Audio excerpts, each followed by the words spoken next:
Joey Votto Baseball Cards can be a lot like the man himself, a nice blend of old school and new school sensibilities, offering up something for everyone. Don't believe me?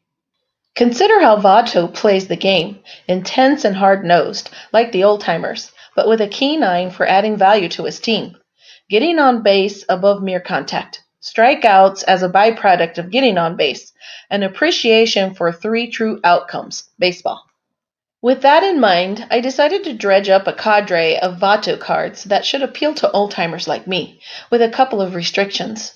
They have to be available for under $50, and I can only choose one directly copied design from the past, like Archives or Heritage, for each company. Here then are the 11 Joey Votto baseball cards that even old-school collectors will love.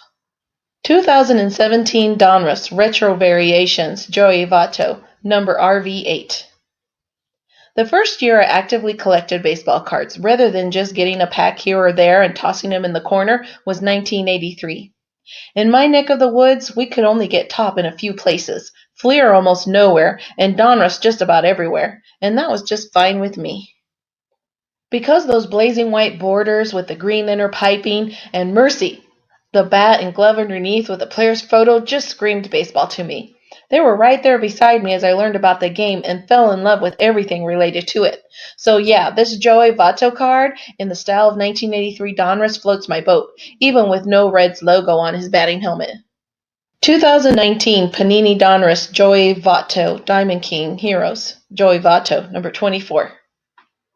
That same summer, in 1983, my parents dragged me to some antique shops in a small town. Not a card in sight, but we also stopped at this little soda shop straight out of the 1950s. And there, on the candy rack between the Mars bars and the candy cigarettes, were these packs of old baseball cards. And I managed to wrangle enough from my dad's budget for a pack. I busted that bad boy open as soon as we were in the car, and what I found inside blew me away. Painted cards of these old, ancient Hall of Fame guys with names like Luke Appling and Early Wynn and Josh Gibson.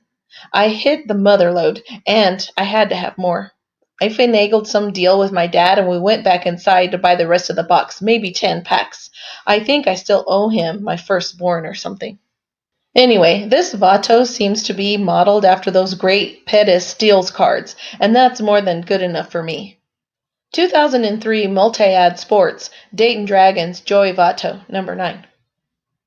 The Dayton Dragons are a Class A affiliate with the Cincinnati Reds, and they have one of those quaint and newish, shiny stadiums that make minor league games so much fun.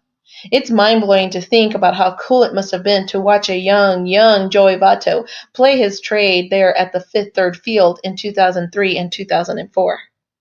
Also, makes you wonder what future major league talents you're missing out on every day you don't spend at your local minor league baseball park. Anyway, while Valtomatic was in Dayton, he landed on this 2003 Multi-Ad Sports Dragons card. It's an obvious homage to the 1984 Topps design, and it's spectacular, even if seeing Vato wearing anything other than Cincinnati Reds is a bit jarring. 2009 Upper Deck Goodwin Champions Joey Votto, number 145. This set was pretty much Upper Deck's response video to Topps' Allen and Gunter issue. Adopting the basic design of the 1888 Goodwin Champions N162 cigarette set, this beauty features 210 cards in the base issue, done up in bright, clear, artistic fashion.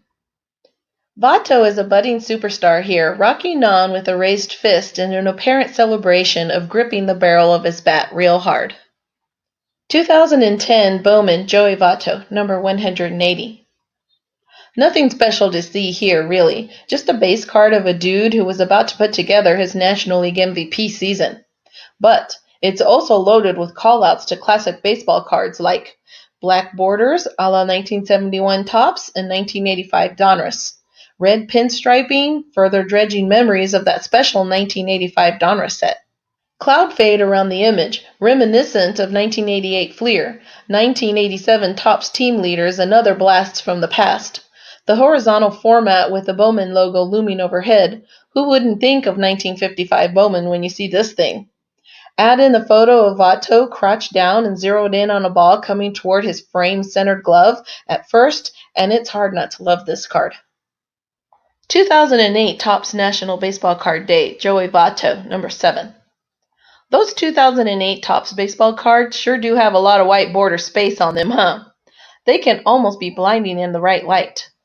But all that bright open real estate makes this card feel really clean, even though the size of the pics do suffer as a result. And the multicolored balls that hold the individual letters of the team name give the whole design a decidedly old school feel.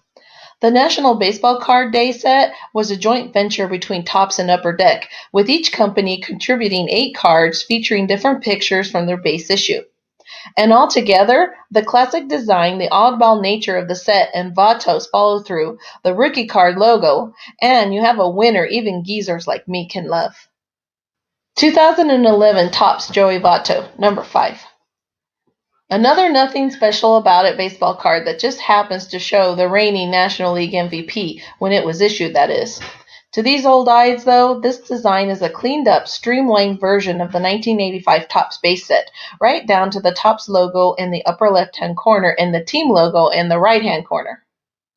These cards also sport the old-school trick white borders. So squint your eyes just a bit, and you'll swear Vato is Nick Exatsky or Ron Oster, and you'll wonder why this image looks so clear. 2014 Donruss Joey Votto, number 282. This Vato card feels about as Donrussy as a Donruss card can feel, from the huge Donruss logo to the red-bordered splotched field with little baseball stencils.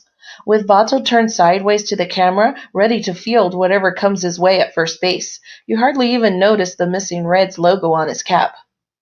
And with script Cincinnati at the bottom harkering back to 1978 Topps, and Vato's tablecloth of a uniform harkering back to the era of the oversized togs, there's plenty of nostalgia packed into this cardboard swath. 2009 o-pee-chee All-Rookie Team, Joey Votto, number AR2. These cards can say o-pee-chee all they want, but to me, they scream bazooka. And that takes me back to a time when I saw a grainy picture of the 1959 bazooka Hank Aaron and fell in love. And later to that summer of 1989, when I was able to pull real live baseball cards shining stars from real live boxes of bazooka gum, it was great. And so are these 2009 o-pee-chee All-Rookie Team cards, in the same sort of gaudy, bright, red, white, and blue over-the-top, all-star sort of way. And a smiling, waving Joey Votto? Sign me up. 2017 Topps Series 1. Red Salute Mother's Day, Joey Votto, number S24. In a recent poll over Twitter, I asked, did your mother throw out your baseball cards? About 85% of the more than 700 respondents said no, Mom did not throw out their baseball cards. I could have told you that, because moms rule, generally speaking. But I had to ask, it was Mother's Day on hand and all. A few years ago, Topps pushed out these modern-looking cards to honor mothers, again with Mother's Day on hand. So why does this Joey Votto fit our theme of a card even old-school collectors can love? Well, moms for one thing.